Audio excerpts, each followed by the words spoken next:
Hello everyone, welcome back to another video of this series, Scripture Twisting 101. And today's scripture that we are going to analyze comes from the book of Habakkuk, Habakkuk 3:3. And it reads, God came from Teman and the Holy One from Mount Paran. His splendor covered the heavens and the earth was full of his praise. And guys, why do our Muslim friends use this particular passage? Who would like to take a stab at it?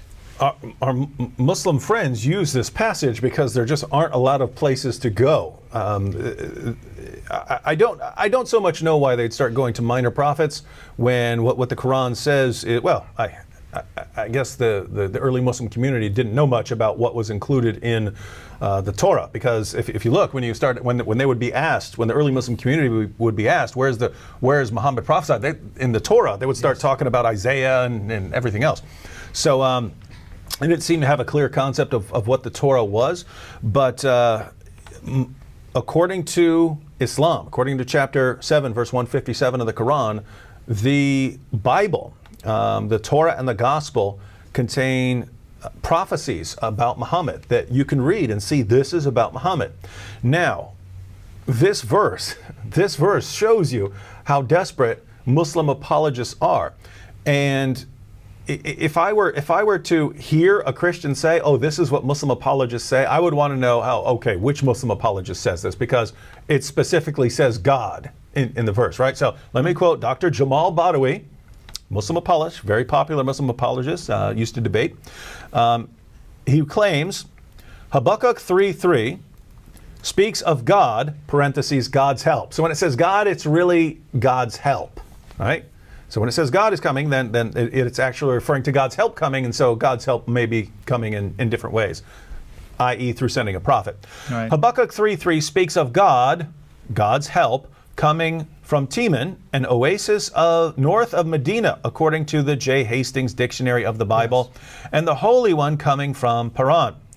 That Holy One, who under persecution migrated from Paran, i.e. Mecca, he's identifying Paran as Mecca, yes, to be received enthusiastically in Medina, was none but Prophet Muhammad. That's right, none but Prophet Muhammad.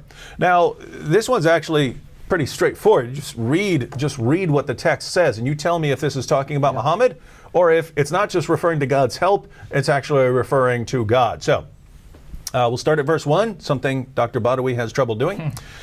Habakkuk chapter 3, beginning at verse 1. A prayer of Habakkuk the prophet, according to Shigionoth. O Lord, I have heard the report of you, and your work, O Lord, do I fear. In the midst of the years, revive it. In the midst of the years, make it known. In wrath, remember mercy. God came from Teman, and the Holy One from Mount Paran. His splendor covered the heavens. Did Muhammad's splendor cover the heavens? I guess there are Muslims who would say that. I didn't know that help has splendor also. Yeah. And the earth was full of his praise. His brightness was like the light. Rays flashed from his hand, and there he veiled his power. Before him went pestilence, and plague followed at his heels. You can go on, and there is no way this is talking about a merely human prophet. No. And if this were, then you'd have to say Habakkuk is so unclear in his language that you can't possibly make sense of anything he says, right? If I can say God came from there, and you say, oh, that's talking about a prophet, what in the name of common sense are you talking about, right? Yeah. I mean, imagine, because this is a real problem.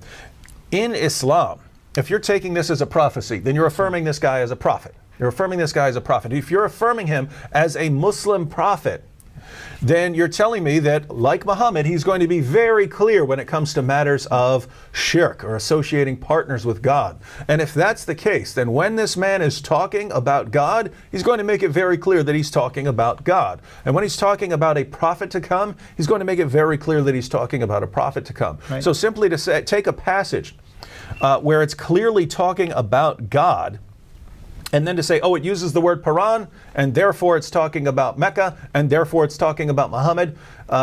This is such a stretch, and we mentioned this in the discussion on Deuteronomy 33. Right, Paran is referred to over and over again in the context of the Exodus. So I'll just read 2 or 3 of these. But Numbers 10:12. And the sons of Israel set out on their journeys from the wilderness of Sinai. Then the cloud settled down in the wilderness of Paran. This is a place that they're familiar with. 12:16. Afterward, however, the people moved out of Hazeroth and camped in the wilderness of Paran. Numbers 13:3. So Moses sent them from the wilderness of Paran at the command of the Lord, all of them men who were heads of the sons of Israel.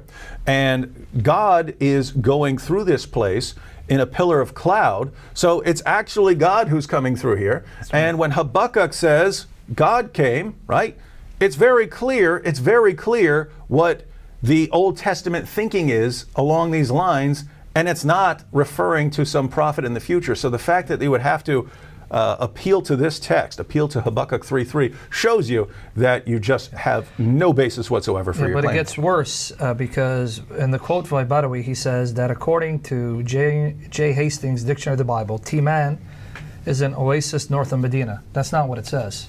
He confused the entry of Timan with Tima. Here's what it actually says. Here is the citation from the Dictionary of the Bible, Timan, page 897.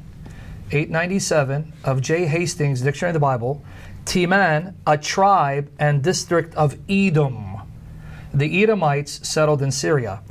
What Badawi confused Timan with Tima. Yeah. Tima here, same page. Here, Tima, in Genesis 25:15, 1 Chronicles 7:30, a son of Ishmael. The country and people meant are still represented by the same name, modern Taima, a large oasis about 200 miles southeast of the head of the Gulf of Aqaba, and the same distance due north of Medina in West Arabia. So Hastings' Dictionary of the Bible wasn't talking about Timan. It was talking about Tima. How did Badawi make this slip or confusion? I'm going to, give him the benefit of doubt for the sake of being charitable.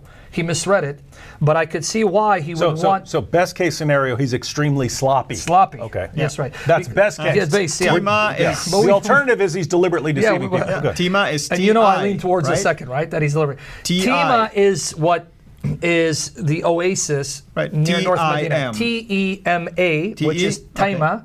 Okay. Not Timan. Habakkuk doesn't mention Tima. He mentions Timan, and that entry says Timan, a tribe of Edom. Edom, that's another name of Esau. It's referring to the Edomites, the sons of Esau, who settled in the area of Syria. So this has nothing to do with an oasis north of Medina, but Badawi wants to make the connection to further solidify that Paran and Timan, it's referring to Mecca and Medina, and it's got to be Muhammad. So and just to verify that, as far as the location of what the prophets are using as Timan, Jeremiah 49:7, concerning Edom, thus saith the Lord of hosts, is wisdom no more in Timan. Right. So notice the connection with Edom. Yeah. So it's there. So he's not talking about something a long way away in Medina. So could it be he was sloppy? Or did he really want to make Timan to be equivalent to Tima to connect it to Medina? You mean he corrupted the scripture? Wow, really? That's amazing. Interesting. I don't know, but I mean, think about this. These are top-level Muslim apologists who are this incredibly sloppy with the text, and who have to be this sloppy because if you're careful, you wouldn't make these kind of blunders, and you wouldn't have anything supporting Muhammad. Yeah. Well, everybody, I hope now you know why we're doing what we're doing, and now I hope you know why you should come to our sites.